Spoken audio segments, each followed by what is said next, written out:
Hey, I'm Ben Silverio. And I'm Jamie Jirak. And I'm Ansel Birch. And it's time to party.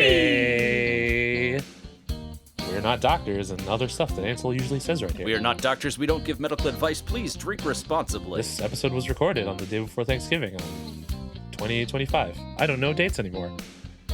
November 26th. That's right. You're right. There. I'm looking right at that's it. Not gonna, I wouldn't have known it. I'm glad that's not going to end up in the thing. That's what you think. Welcome back, party people. We are Time to Party, your one-stop shop for time travel and nonsense. Mostly the nonsense, though.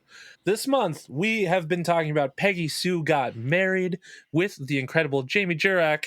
Hi, Jamie. Hi. I'm having so much fun. Oh my God, this is so fun. I'm so glad that you're here. Talking about this movie that you clearly love a whole lot. Listeners, if you don't know anything about Peggy Sue Got Married, then where were you for the past 2 episodes? But our friends at IMDb have this to say about it, which Jamie doesn't like very much. And I get it now. If you want to find out why, go back to our second episode from last week.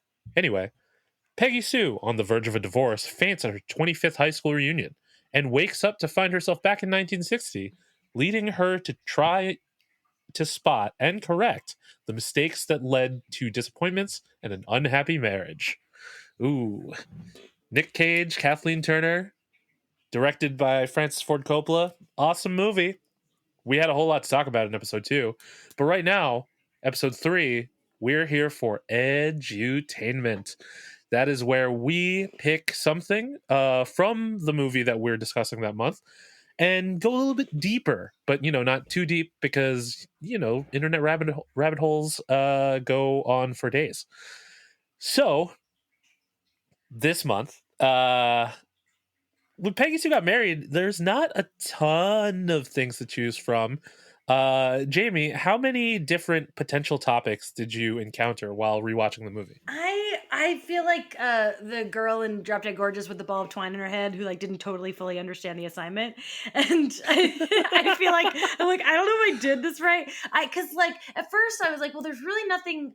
I guess I was trying to pick something time travel related for the theme of the podcast, but there's really nothing in here. And then I'm like, I guess there's a lot of 60s pop culture stuff that I could have picked. And then I just fell down a rabbit hole of something kind of unrelated. And I was like, well, this is cool. But then it occurred to me that because of what your podcast is, you've probably already talked about it. So I definitely, we'll see what happens. Did you pick something? Do you pick something too? Or is it just all yes, on me? Okay, good. I also picked something. Ooh, so all right, maybe you should go yes. first so I can kind of get an idea of what's sure. going on.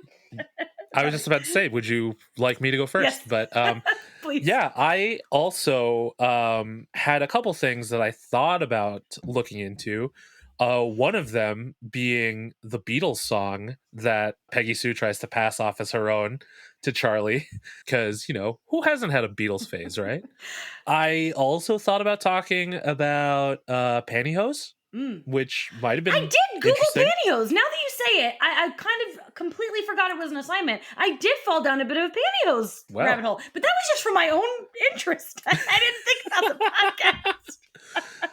Yeah, I thought about it because I'm just like, well, I've never worn them. I don't know really what they're for other than adding to an ensemble. Mm-hmm. But, I didn't go down that route. Instead, I decided to look up Twinkies. Oh, interesting. So we're not talking about the same thing, right? No, we're not. Okay, cool. See, I told you it would be okay.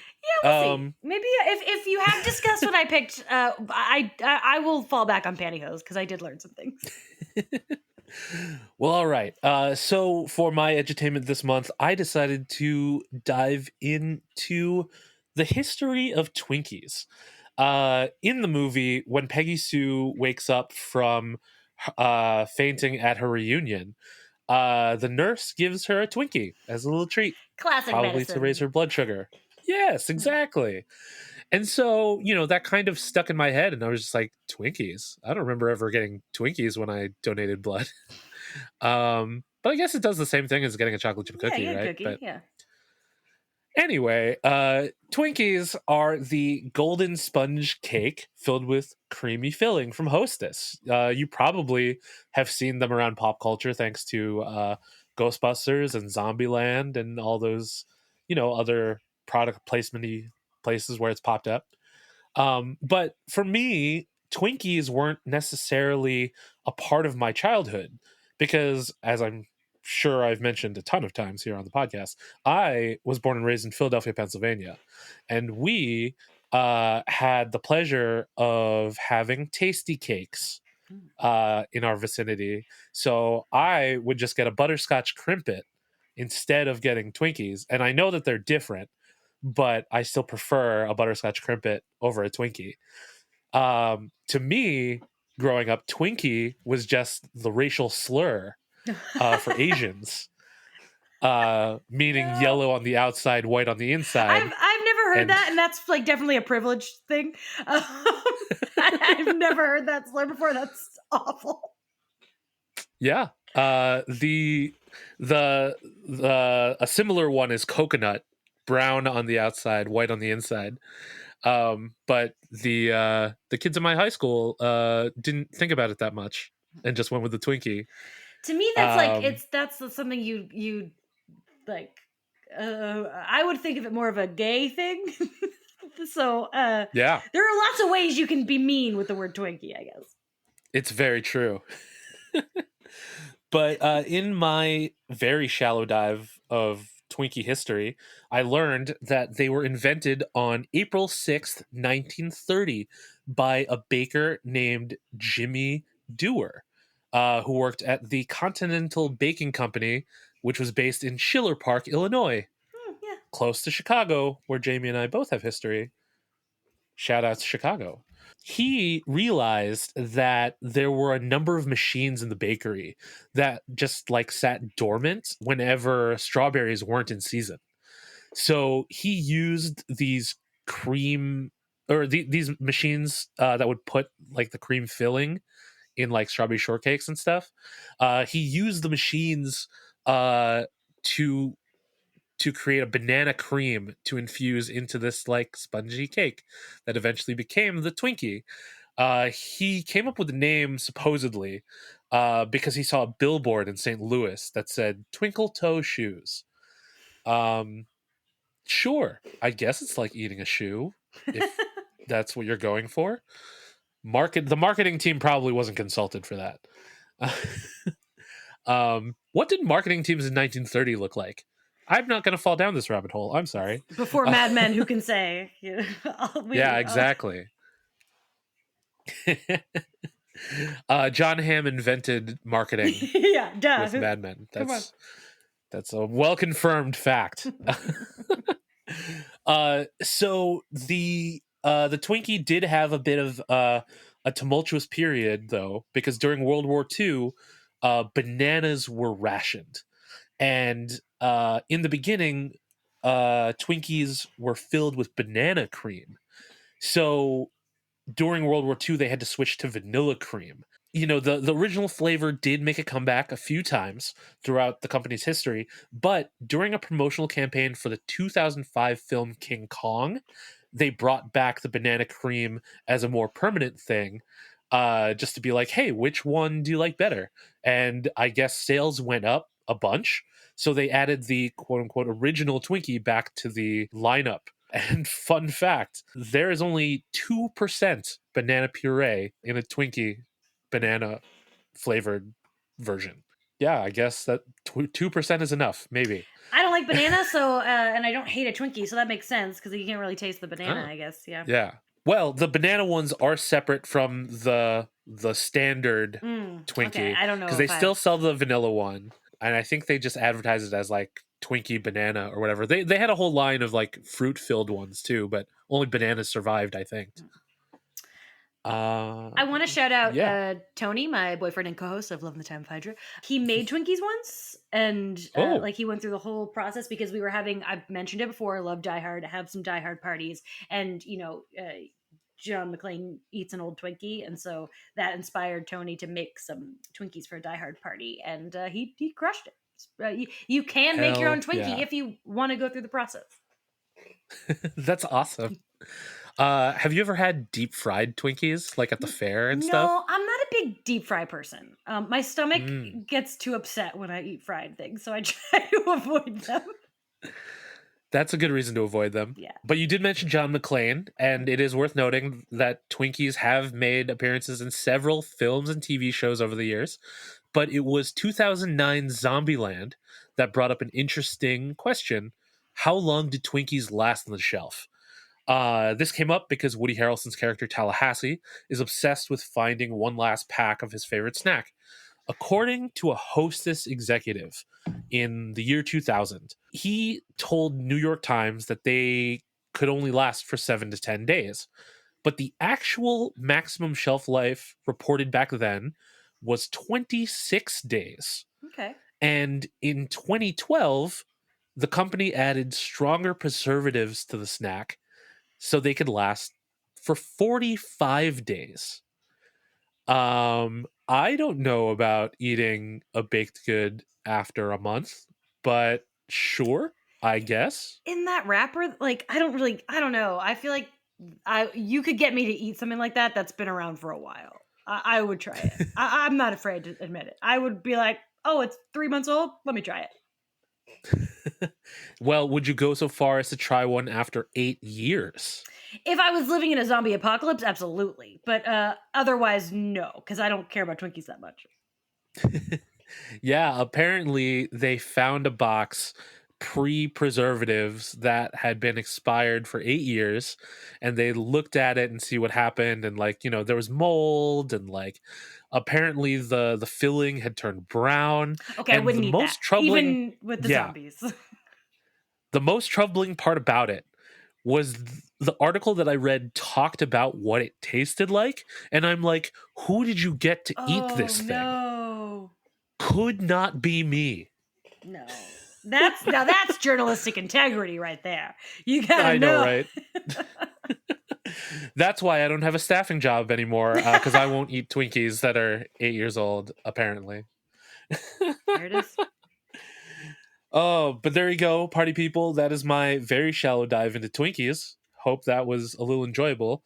Jamie, what did you look into? Okay, so if this has been covered before, I'm gonna switch to pantyhose because I did learn something about that. But okay, so what I was interested in is like, okay, this like lodge, like it's like a moose lodge, VFW kind of like group of guys that like all believe in time travel. And I was like, are there real things as like real time travel clubs? Like, like old men who get together. And I couldn't find anything about such thing. I did find some Reddit posts of like, do you believe in time travel? Let's talk. But nothing about like a classic lodge kind of a situation.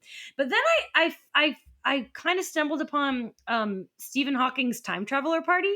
Have you talked about this in the podcast, this party that he threw? No. Amazing. Okay. We haven't. This, like, again, this is not really related to Peggy Sue Got Married, but party, groups of men, time traveling, it led me to this time traveler party that Stephen Hawking I love it. threw in on June 28th, 2009. So right around the Zombieland era. Wow. So apparently at the University of Cambridge, Stephen Hawking decided to throw a party for time travelers, and he did the works. He had balloons, champagne, nibbles for the guests, but he did not send out the invitations until the day after the party. So because he it was a true test for time travelers, and the thing was, nobody showed up. Nobody came. No time travelers came to Stephen Hawking. Now the interesting thing about this to me is that like Stephen Hawking is obviously one of the smartest human beings that have ever lived. So it's not like some jabroni was like time travel. Like he was genuinely conducting an experiment to see if time travelers would come to his party, and so apparently the invitations said that you're cordially invited to a reception for time travelers.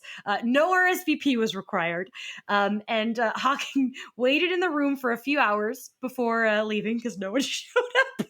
Just him sitting in a room by himself waiting for time travelers to show up. Oh my God. And then he regarded the event as, quote, experimental evidence that time travel is not possible. And my favorite part of this, I'm like just reading the Wikipedia page, right?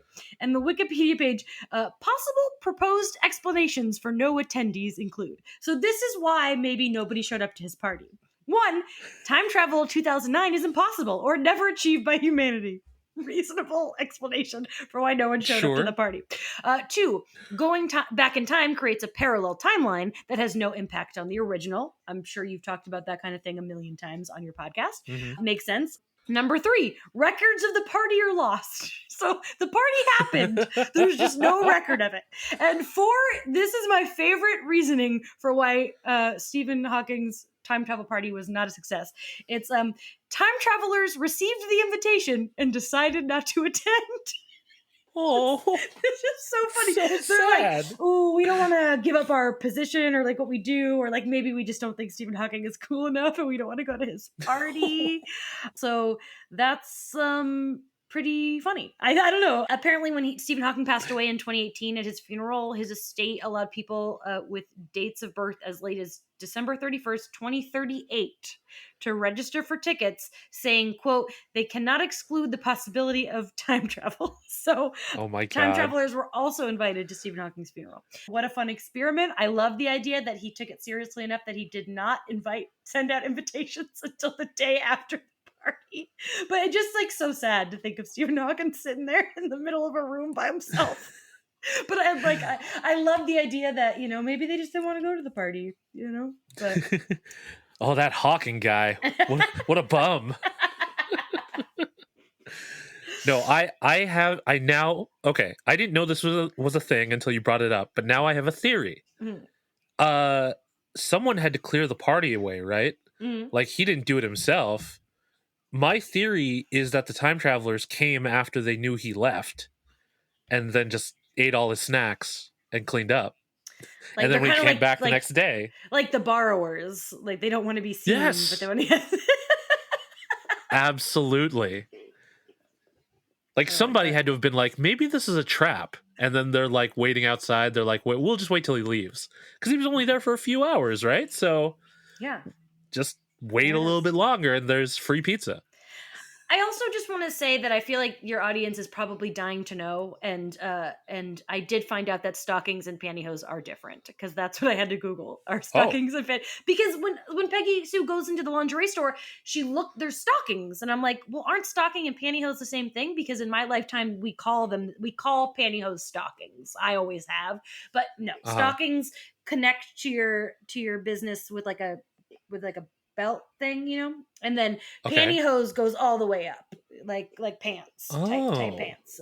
I hated them as a kid. I hate them now. You couldn't pay me any amount of money to wear pantyhose, but I thought that I should still bring it up because I think that your listeners, I didn't want to leave them hanging on the pantyhose situation. Thank you. I appreciate that. Like, I did not realize that stockings were just really long socks. Basically, yeah, pretty much.